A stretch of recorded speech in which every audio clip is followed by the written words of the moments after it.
Welcome, and I'll reiterate that I hope you enjoyed your lunch full of local goodness. Thank you for pointing out clearly the salmon wasn't local, and that was from Upton Smokery, but you know, what we do is we do our best within commercial reality.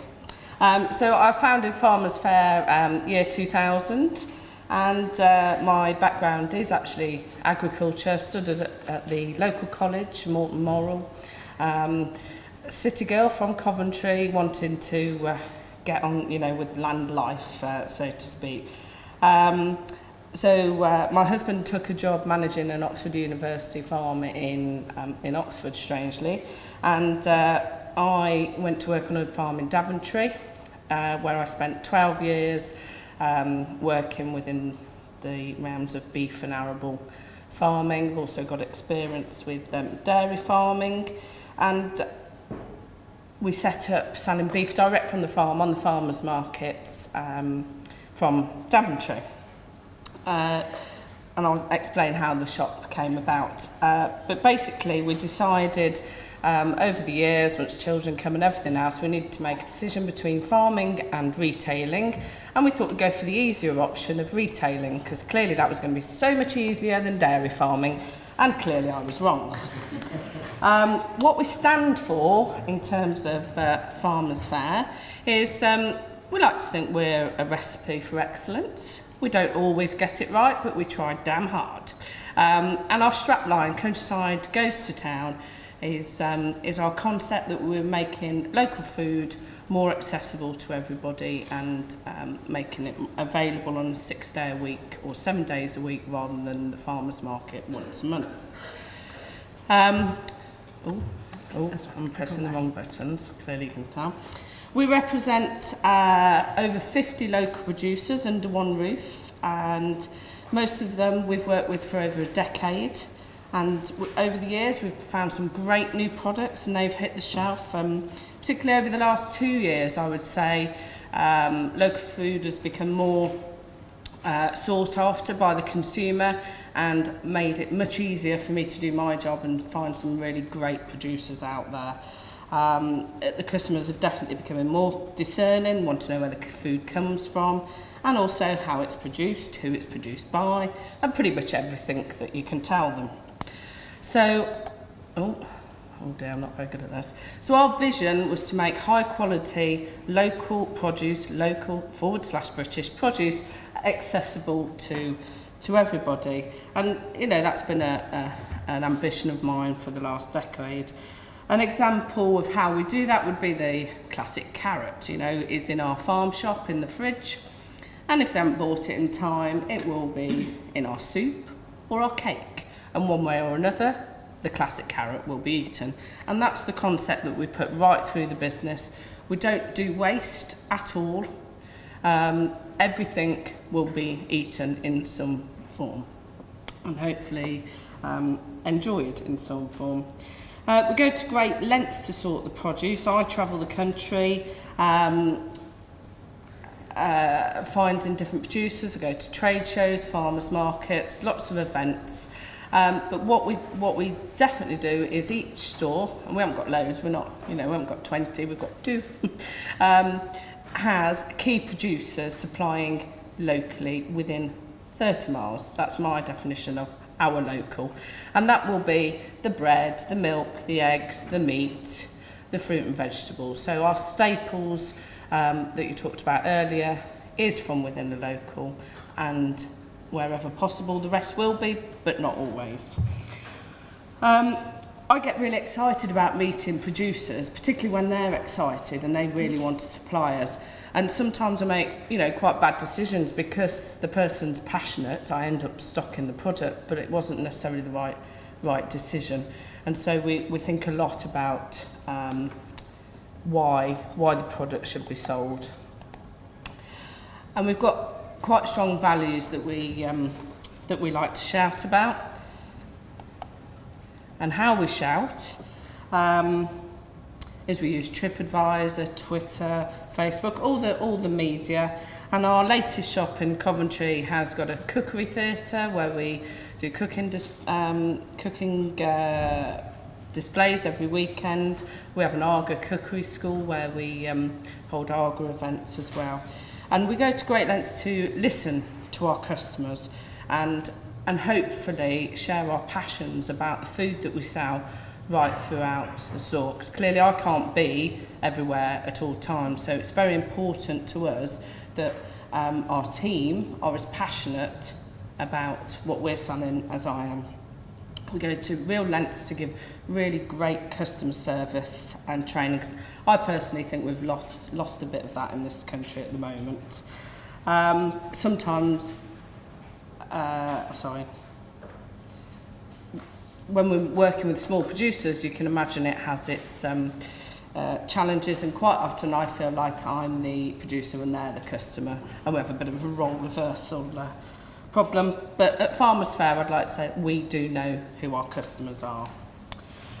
Oh God, I keep forgetting to press the button, sorry. We know our onions. As I said, I've got an agricultural background. I share my knowledge with everybody that I work with and also with our customers. I've done beef, I've done dairy, I've done turkeys. I travelled the world for a year. I've done kiwi fruit packing, I've done deer farming. So I think I've got quite a broad background that I can share. And as I keep losing my train of thought.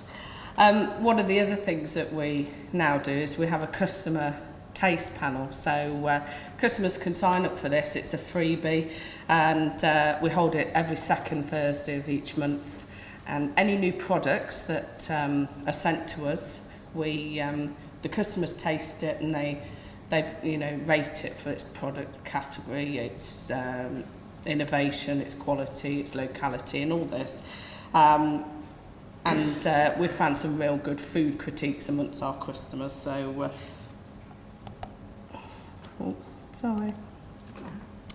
And so what do we look for when we're buying? Only the best will do. Of course we want local, always want local, but it can't be our first and foremost reason for buying a product. The very reason we buy a product firstly would be quality and price. We want repeat customers, and we want to know and gain trust in that what they're spending is good value for money and that they're going to come back for the product. And then in our top three, of course, is the more local, the better. Other things we look for, of course, is packaging, the integrity behind the product, whether it says what it is, the story, the passion of the person selling it, and whether they're going to give us the help in store to sell the product as well. So that's, just a few ideas that we look for. We work collaboratively with a variety of people, one of them Heart Distribution, great initiative set up representing over 100 producers. So it's made my job a lot easier because we can get one delivery off them on a Thursday, and that represents a lot of our producers already, but I still have that interaction with them directly as well. One invoice, even better. Oh, right. Up front and open, I've said to you about all of our producers. I genuinely know them. I've been to the farms. A lot of the staff or team have been to the farms. And we try and display as much information in the shops as we can about where the food comes from, on our menus, and keep it out there, because people, don't always read what they see. So we use lots of different pictures and a variety of ways of doing that. Unfortunately, our marketing budget isn't the same as the multiples, should we say. Thank you.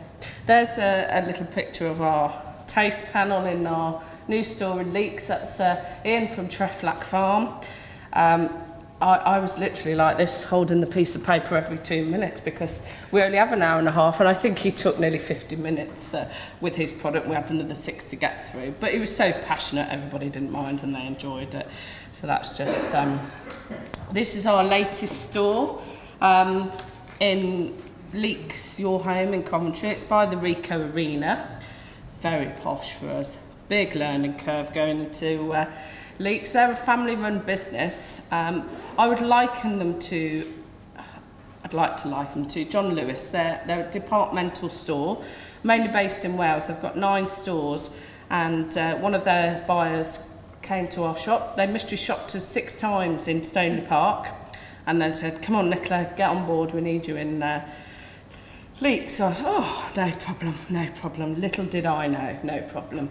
A whole new ball game for us. 4,500 square feet, big place, 100-seater restaurant, 2,500 square feet of retail place.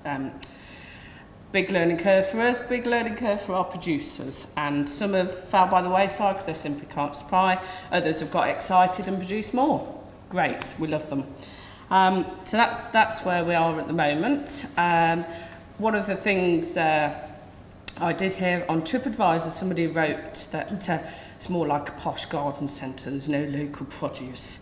That hurt me, because as I've said, the lengths that we go to, for somebody to say that, I can only assume they had a blindfold on. That's my only explanation for that. That's what we're doing at the moment. We're opening our 2nd store with Leeks on Saturday, in fact, in Wiltshire, Melksham. That store's been established for 22 years. They love the concept so much in Coventry, they want to take it there, so that's where we're going. On top of that, we've got our shop at Stoneleigh Park, which most people will go, the Royal Showground. What happens there now? 2,500 people work there now, every day. That's our customer base. You probably won't have heard of us there because we don't tell anybody that we're there really, because we can't, because we're full, which is great and we love it. 2 minutes, lovely. So we've just put in planning permission this week, in fact, to create a new store at Stoneleigh Park, which will have training rooms, an Argo cookery school, a butchery, a production kitchen, a 50-seater restaurant.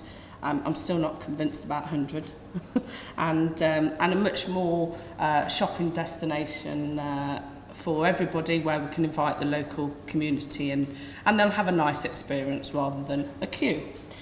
So we're very excited about the future, and we'll keep banging the drum and keep looking for local producers. So thank you very much. Thank you.